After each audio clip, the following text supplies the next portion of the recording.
Ah, damn it. I was trying to find a good pride flag image at the the last minute there. I don't know why of all things I didn't think of that. Oh, I already have the perfect one here.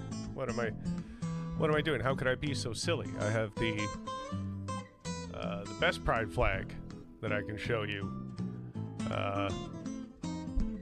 right here in this in my Facebook banner photo there.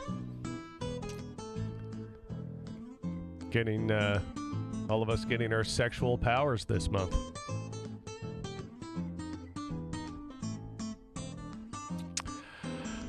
Anyway,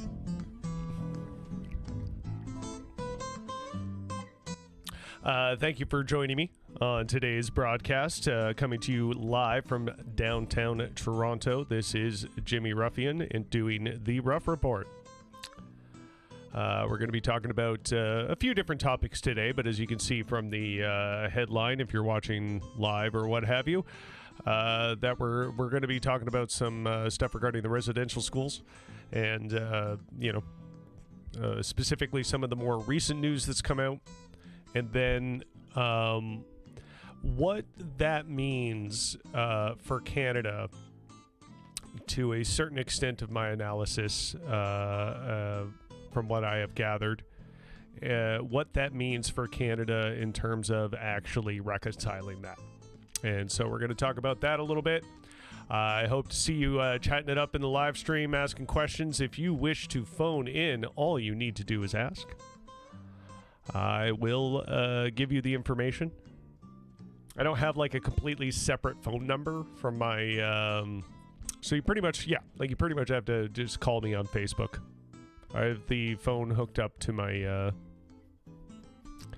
little audio box here, and we can talk live if you so wish.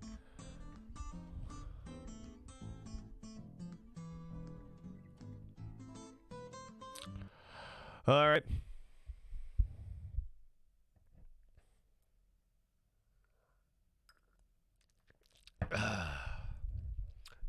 Once again, thank you for joining me. I am Jimmy Ruffian doing the Rough Report.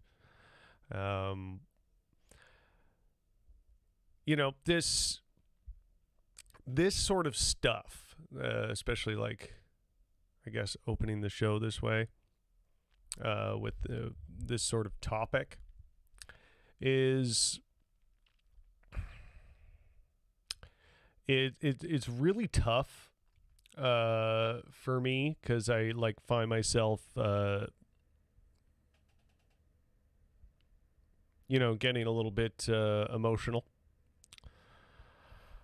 So I'm gonna try my best not to do that.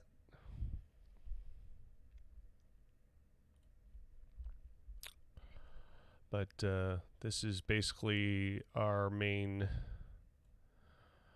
story today. I'm going to throw up a little image here.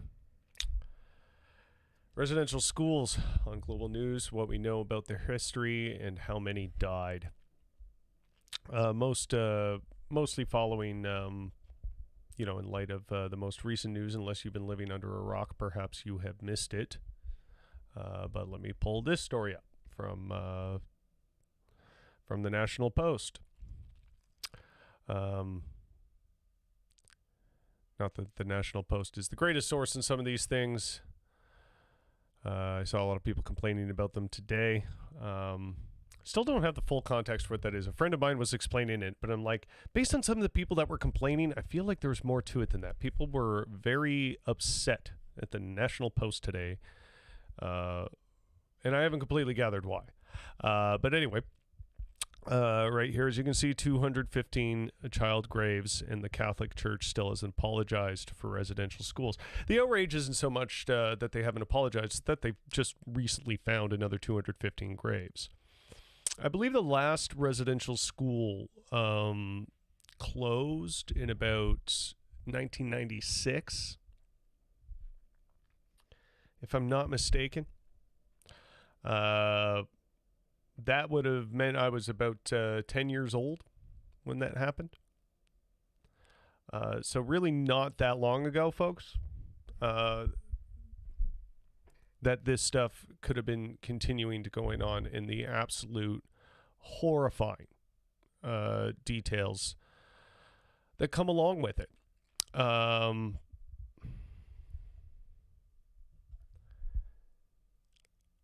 I don't know how to put it any more bluntly, in that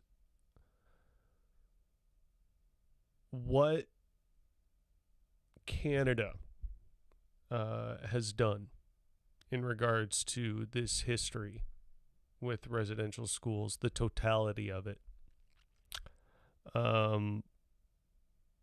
is some of the most horrifying information that I've personally ever encountered.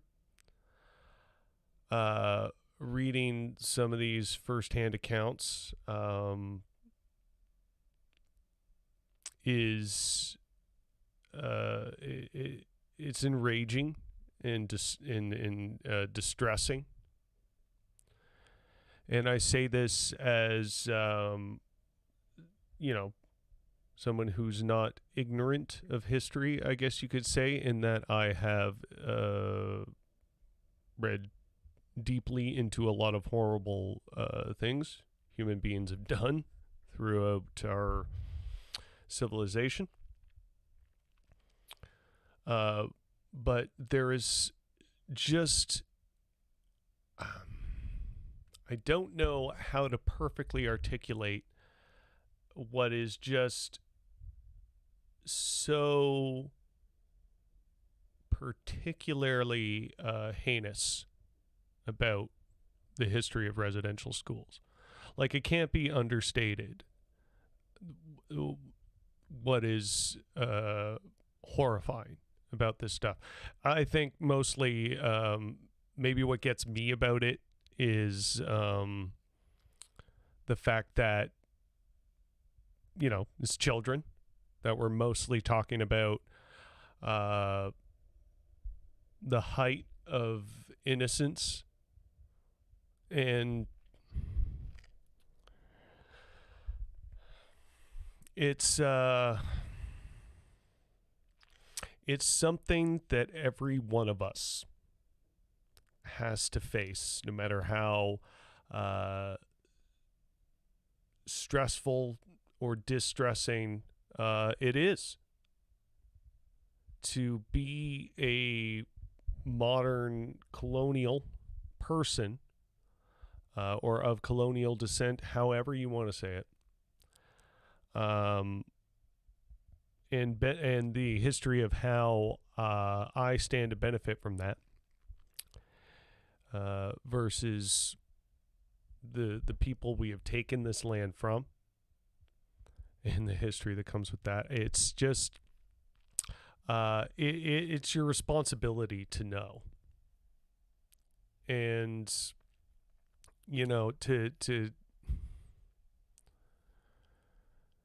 to kind of, in one of the stories that I had read,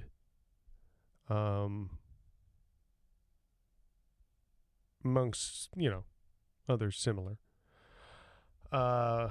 told the story of a woman.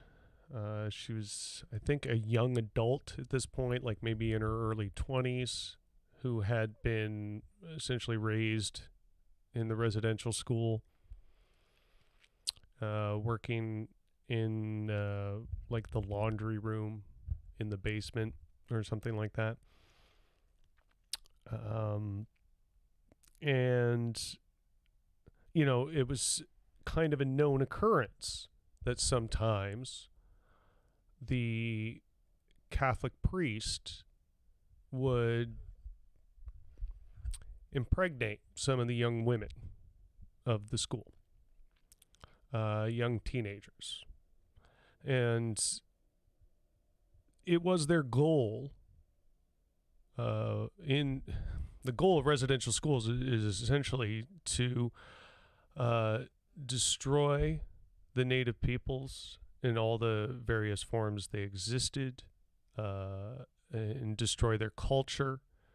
And for as long as they continued to exist as people, they would be marginalized, and attempts would be made to further remove them from their own history and their culture and amalgamate them into white European culture. And the steps we took along the way in the sheer racist arrogance it takes to think that this is how you're going to get these people into the so-called modern age. But anyway, yeah. Sorry, I'm getting a little distracted there. It was known, that the priest would every now and then have a pregnancy problem amongst one of the students. And this woman had personally witnessed, that she gave birth to the baby, and they wrapped it up in blankets and had brought it down to the basement where the she was working in the laundry room or whatever. And they took it to the coal burning furnace and tossed it in. And she heard it, like they tossed the baby into the furnace. And she just heard it, cry out a short gasp, and that was it. They had just, like it was something you just dispose of. Put a baby in a furnace.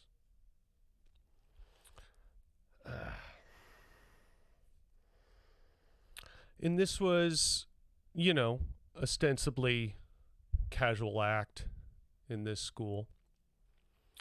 The school in question, I mean.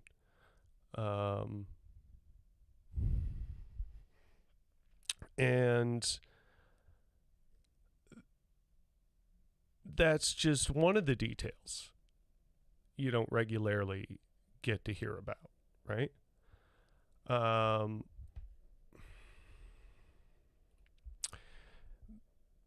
That's just one of the things.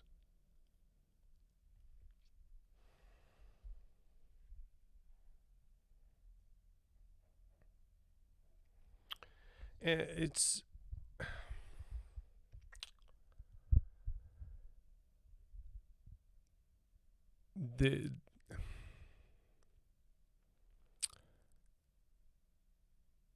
I don't know. It can't be ignored. It can't be downplayed. You can't say this is in the past. And people need to get over it, because I think that just highlights what you don't know. That if you understand the extent to what these people have been through, generationally, like this wasn't just something that happened to relatives of theirs a few hundred years ago, and it was a blip on the map.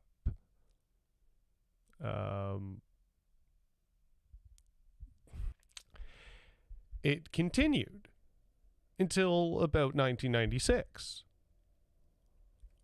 And the generational abuse and genocide that still continues on today. It's not like the genocide just simply ended in 96. It's just that the last residential school closed. So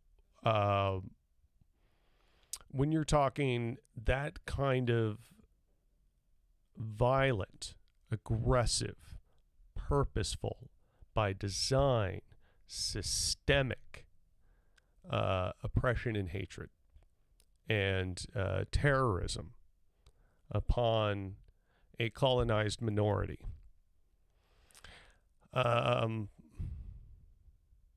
Yeah, in carrying on like that in such a domineering way for such a long time. What that does to a populace is devastating. And so when I hear, white people or whatever neo-colonist in whatever capacity talking about how, they just need to get over it and take responsibility for themselves, it makes me so angry to hear that level of ignorance, belligerent, outright evil level of ignorance that it takes to write something off like this in that way.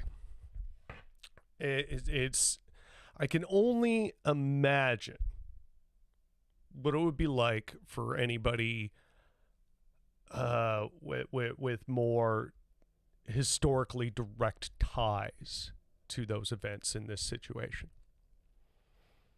and people who are living in it right now.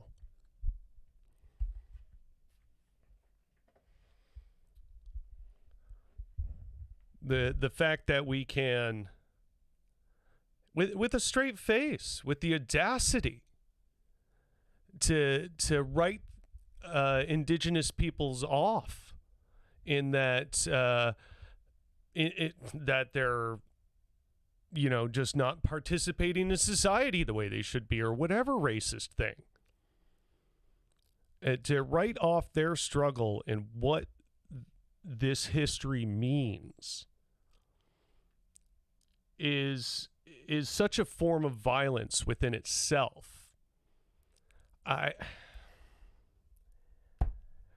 It's I don't think any single person should be held responsible for their actions in being violent against you if this is how they're being treated. It's like, it gets to a point where it's like, to take responsibility for our actions, did or failed to do, and what that meant.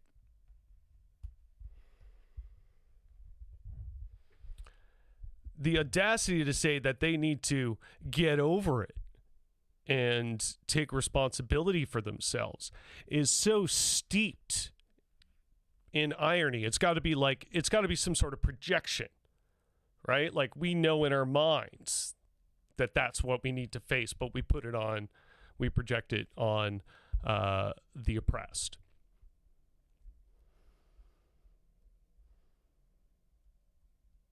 It's really like, I want to, kind of have my laughs at it, in that it's like so stupid, and trying to enjoy laughing at the ridiculousness of it all. But if I end up laughing at this at all, it'd just be out of cracking at the seams, sheer madness that that this is all real, in that we did this. And it isn't about guilt.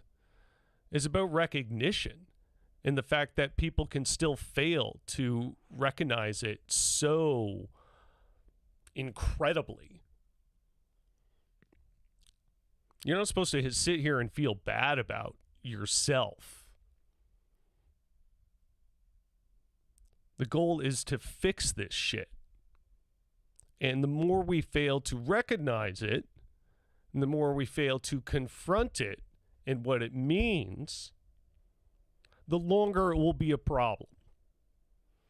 So yeah, like the post ended up getting taken down, but I think it was on the like the Catholic Women's League Facebook page. Here, let me get this story back up though, because it's important to note that the Catholic Church is just continuing to fail to recognize this. But the Catholic Women's League posted some sort of thing like about, you can't just make people feeling guilty forever in light of this. And it's just, it's such a disgusting amount of ignorance. It's,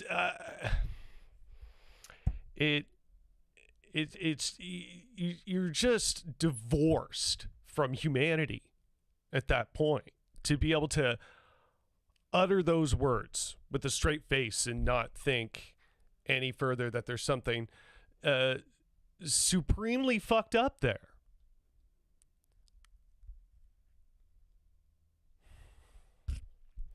Of course, the Catholic Church fails to recognize it. They have been a poisonous, toxic, disgusting institution upon this earth since their very inception. Their existence is always circled around power, gaining power, oppressing others, and having influence over whatever dominion they possibly can, and shirking and removing themselves from any accountability or responsibility along the way. Go ahead and read about what the Catholic Church spends most of their money on. I'll give you a hint. It has something to do with lobbying governments, specifically to pay to have statute of limitation laws be pretty lenient so that their own priests can go back to operating in areas where they had to leave because they were facing jail time for the children they abused.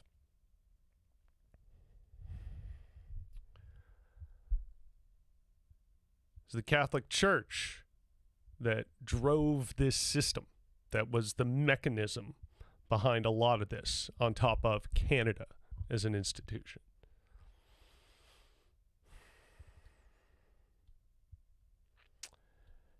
You know, the apology is merely symbolic, right? Trudeau apologizing. Jagmeet Singh apologizing.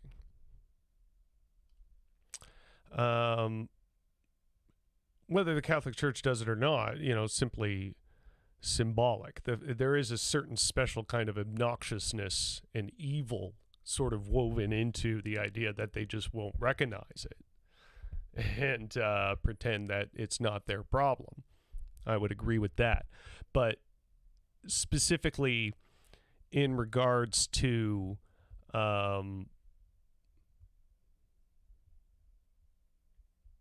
it really changing anything. No, it doesn't, really.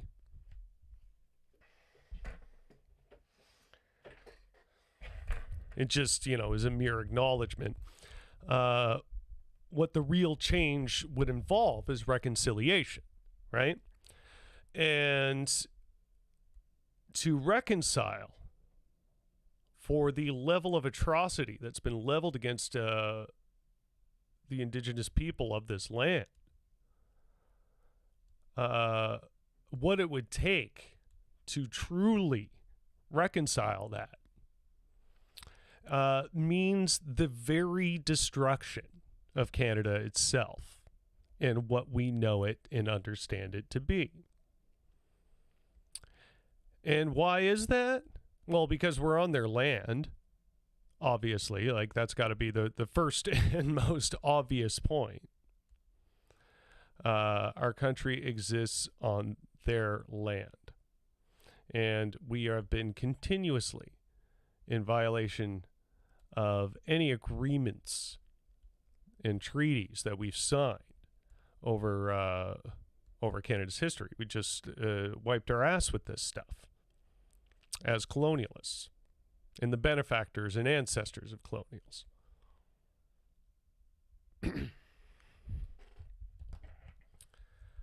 I can, sounds like I'm being harsh, but I can't understate how disgusting this is. It cannot be, or I cannot overstate it. That is, it cannot be overstated. The level of heinousness that is all involved in not only the literal things that happened in this history, but how we choose to continue to fail.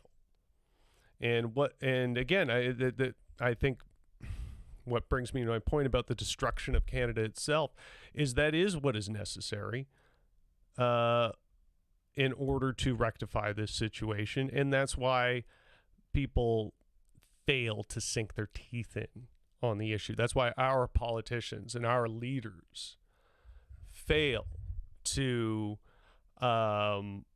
understand what it means to reconcile and do the right thing in this situation. Because, well, I shouldn't say fail to understand, because I think they do. If any reasonable person or any intelligent person starts to really unpack it for a period of time, you're led to the fact that, wait, okay, to give all this land back and fix this infrastructure and do all these right things, we're going to have to completely get rid of a lot of resources and land. We'll lose that. And then, of course, the economic stimulation that comes with that. And then the profit incentive. The entire structure of profit would have to go to reconciling. And what does that mean? Well, you don't have capitalism anymore, and thusly you do not have Canada anymore. Canada was built and designed in the interests of industrial mining, essentially just a conglomerate of companies reaping this land and its people for resources, and glued together by the interests of Britain to continue that reaping of the land. To be as succinct in Canada's history as possible. There's no other way around it.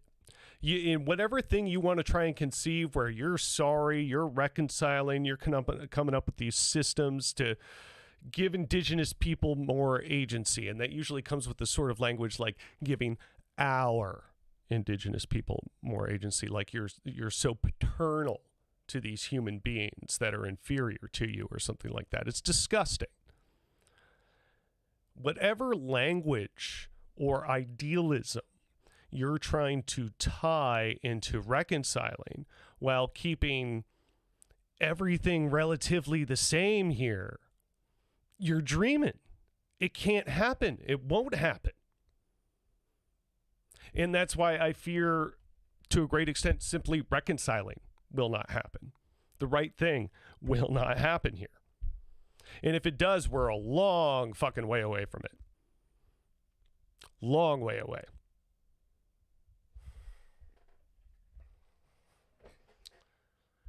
There are way too many ignorant people who are addicted, entrenched, indoctrinated, whatever, into what their idea of Canada is, and the neoliberal system that we're pursuing, and what that means, and how it's all just so good and true, and the default of reality, and the things that we should be doing, and all the other sort of white superiority complex shit that we've been raised in. By and large, Canada is way too addicted to that stuff. Hell, we can't even admit Tim Hortons sucks, for Christ's sake. And it's just the most empty and vapid symbol that we have.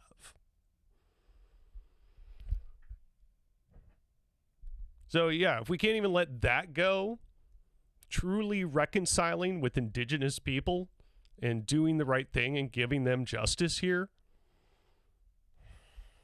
Like, I hate to sound like a doomer about it, but for fuck's sakes, the reality of what it would take to truly make this right, most certainly the people in power are not prepared to do and not prepared to handle.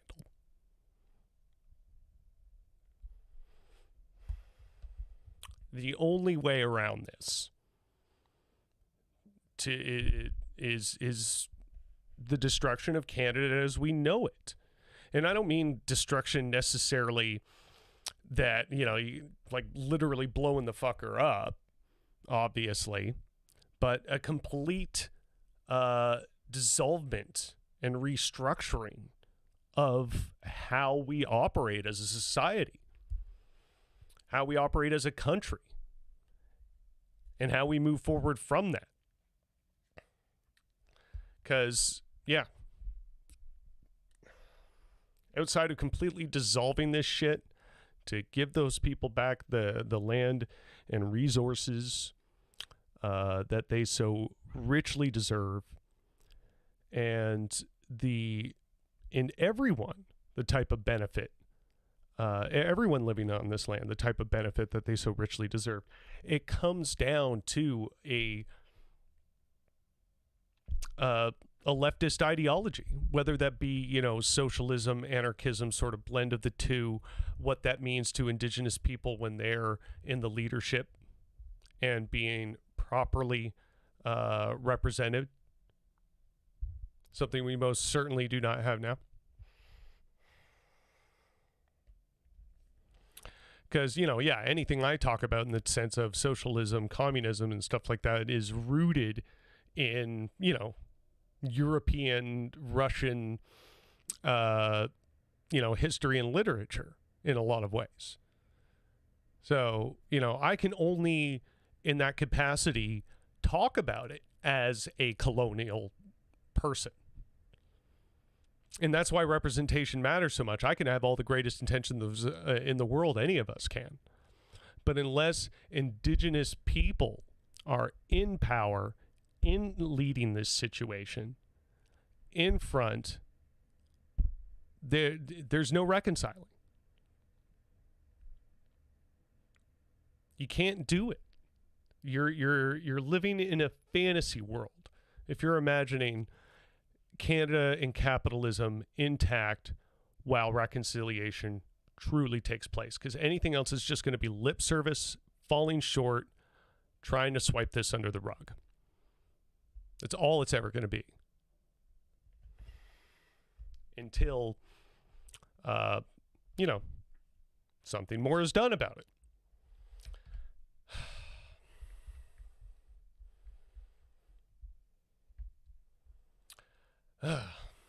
So anyway,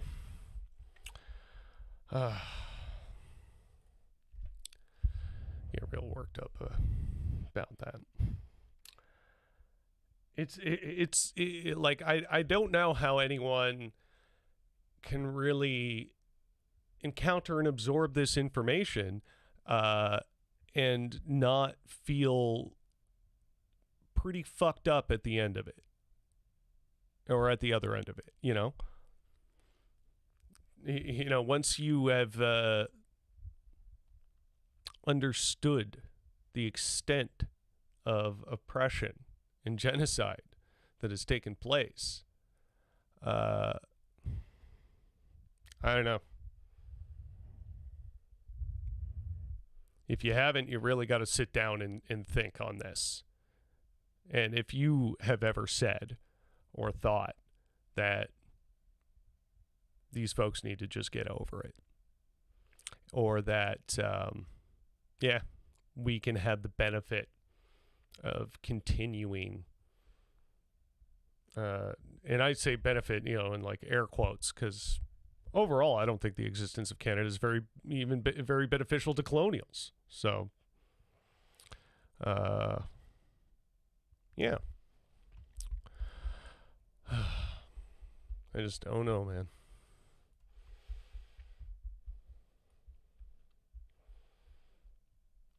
So, as you all know, I was talking about Colombia last week, and sort of, the protests that have been happening there over the past month and a half, what that meant, what drove them, sort of the history leading to that, the militarized police, largely trained and implemented by the United States, all that great stuff. I say great with a grain of salt there, if you will. But yeah, if you're interested in getting the backstory there, watch last week's episode. But anyway, the reason, say, a lot of that was happening, one of the reasons was like a proposed tax that was going to be a tax levied on, poorer people to essentially front the bill and cover the bill for the country's COVID costs. So the protesting and the rioting had led to them not going through with that plan. But, another huge part of it was the militarized police and the brutality that was taking place. What was President Ivan Duque's response to that ongoing protesting and complaint? In order to militarize parts of Colombia, just straight up regions of Colombia, put it under martial law and completely iron fist militarized rule. Well, of course, they're finding that that's a bit of a constitutional problem. Any country with a reasonable constitution probably would run into that problem, now wouldn't they? This guy is, and like as I said on last week's episode, given his political position in the party that he works in and the positions that they largely take, is pretty much akin and on point with the Democrats of the United States or the liberals of here in Canada. What he is doing and willing to do in order to preserve the system that is capitalism and neoliberalism. It knows no bounds. It knows no depravity. When his conclusion to these ongoing protests against police brutality is just straight up militarize the shit. Like, yeah. What do you do? The power structure is so far off and so far off balance here that the only thing people can do is protest and kick a fit. How else do you think this is going to change? What do you people think real change looks like? I mean, you people watching the show, not a Don Cherry, you people. Like, what does anyone think, the electoral politics can possibly change? It certainly isn't changing anything for Colombia. It certainly isn't changing anything here when you hear all these politicians talking about real change. This time, vote for real change. It doesn't happen. We get incremental change. We can get some positive change if we really fight for it. But unless we keep fighting for it and keep going, it will eventually, slip through your fingers like trying to hold a fist of sand. So that's the work. That's the ongoing thing. That is reconciliation. That is defeating imperialism. That is defeating police brutality. That is defeating the entire network that goes across the world to South America, to Europe, to parts of Asia. That is the white supremacist capitalist hegemony. We have to face and understand that as a reality. Otherwise, the horrid history that you're seeing not only play out before our eyes, but be continually uncovered as we look and understand the past a lot better. I don't think we're almost at this point where we don't understand what real change is. We think real change is just, a new president, a new prime minister, a new premier.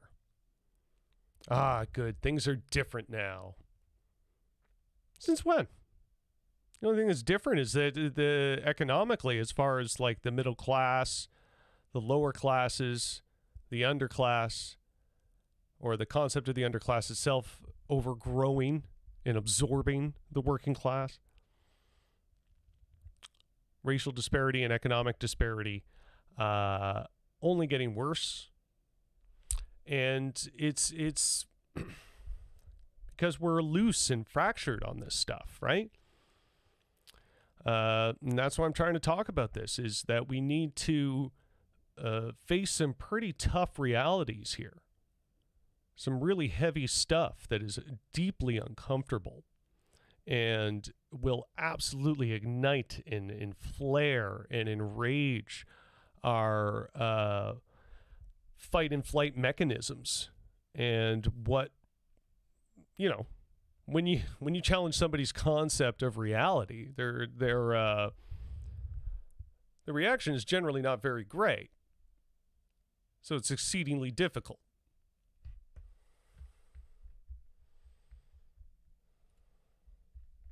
Oh yeah, there's a thing I forgot to show. Yeah. In regards to the residential schools, obviously. Just absorb that for a second. These kids praying. Oh. Right? Make that a bit larger. That is not their religion and not their culture. That's something that they've been abused and enforced into. So again, if you want to talk about white people like us as white people or colonials or neo-colonials, and talk about, these lockdowns being oppression, or you think you understand what real oppression is, or what so-called your really excessively stupid and ignorant idea of what communism is or socialism is, and that's what these lockdowns are, or any sense of lack of freedom to do whatever the fuck you think is okay. Any violation of that is true oppression. You think you know what any of that is? Look at this picture. These people were ripped from their parents and forced into this poorly ventilated prison-like environment where they were used and abused by the Catholic Church and the government and killed systemically. A whole system of children going through this. You're not just talking about,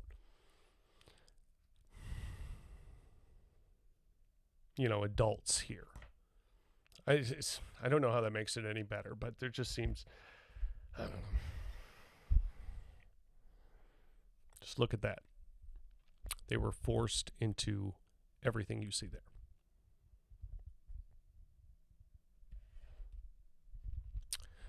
We don't know shit, man.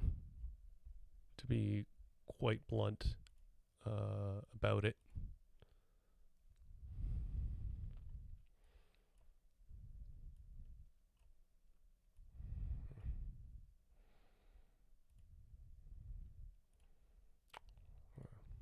I don't know why that other... Oh, okay. It's just smaller. There we go. How does that not look like a fucking prison to you? Really?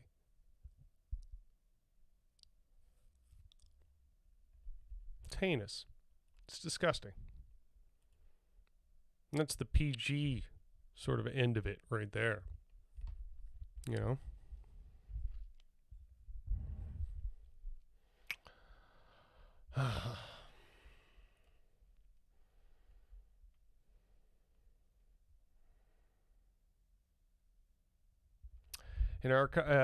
Just a sword expert from the National Post here. In archives, filing cabinets, and desk drawers across Canada lie the paper trail of Indian residential schools, how abuse was overlooked, now neglect was institutionalized, and how state coercion was used to take children from their families.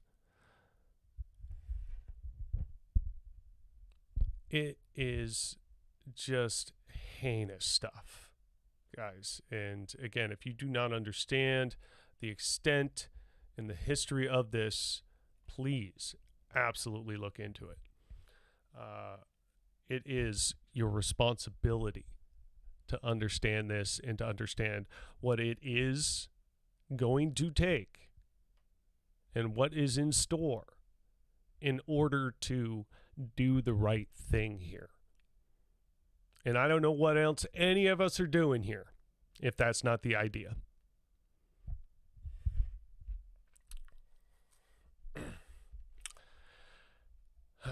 So, all right, let's try and end the show on a much lighter note. If you've been watching this whole time, I know we've had a few live watchers throughout this episode, so, let me know that you're here. Let me know you're watching. I got a bit of a, it's still sad bullshit in its own right, but a slightly lighter note to try and end the show on. So if you have any thoughts, questions, concerns, let me know you're here. Let me know you're interested.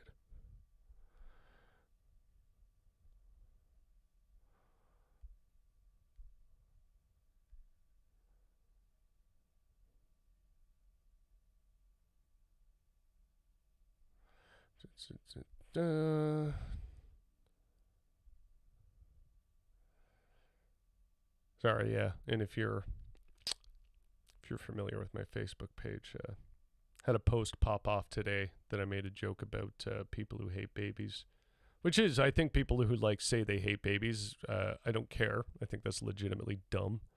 But yeah, if you want to go have a laugh, read the whole comment thread. It's pretty ridiculous. Okay. Seeing if anybody expressed any interest in calling in on the show. Evidently, they have not. But, the possibility of this, of you calling in, if you ever so wanted to try and challenge me on any point that I have made, that invitation is always open.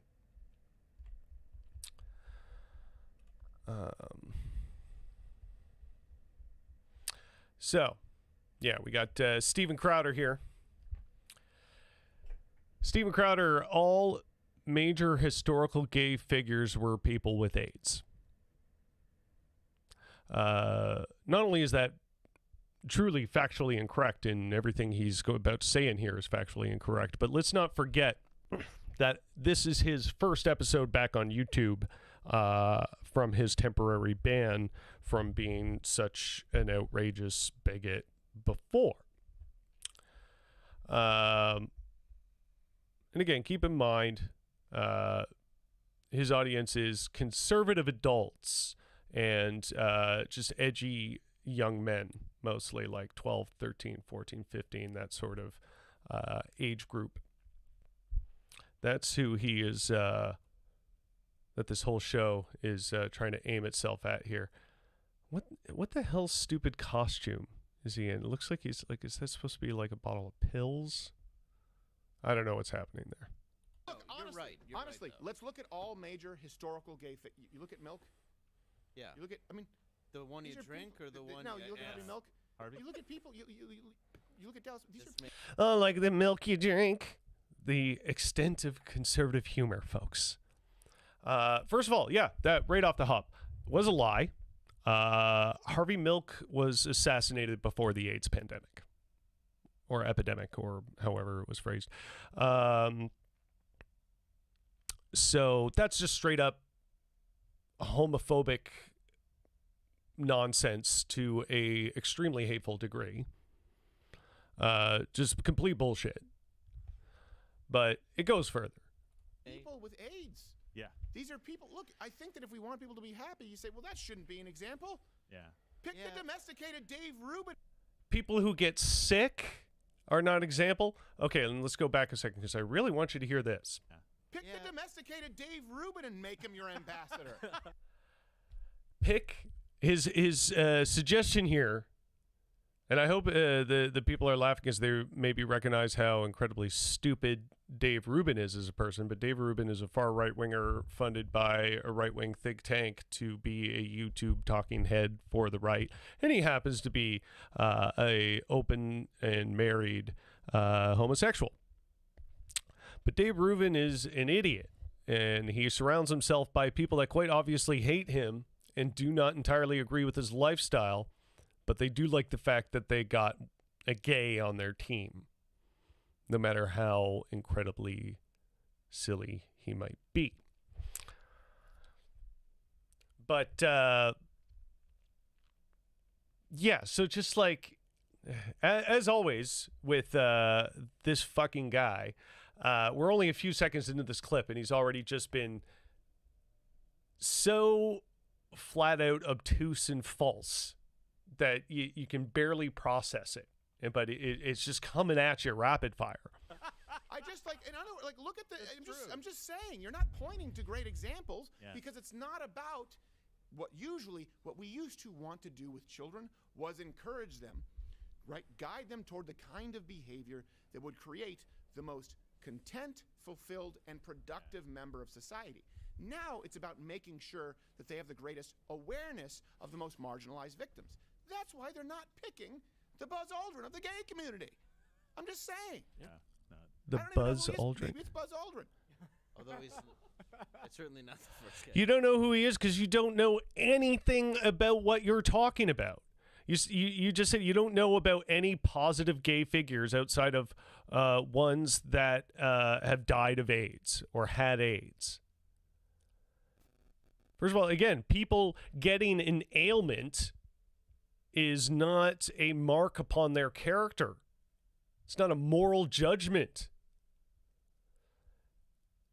This guy is just spewing outward acidic, toxic as fuck hatred disguised as the lowest brow of comedy and haha, we're really sticking it to those PC people. And it's just not that. This is like that's satire for fucking dumbasses. It's just unbelievable how I hope he gets kicked off YouTube again real soon. And that will just be a pleasure to see. Well, anyways, we're about to wrap up the show here. Pretty much hitting the top of the hour. Let's see.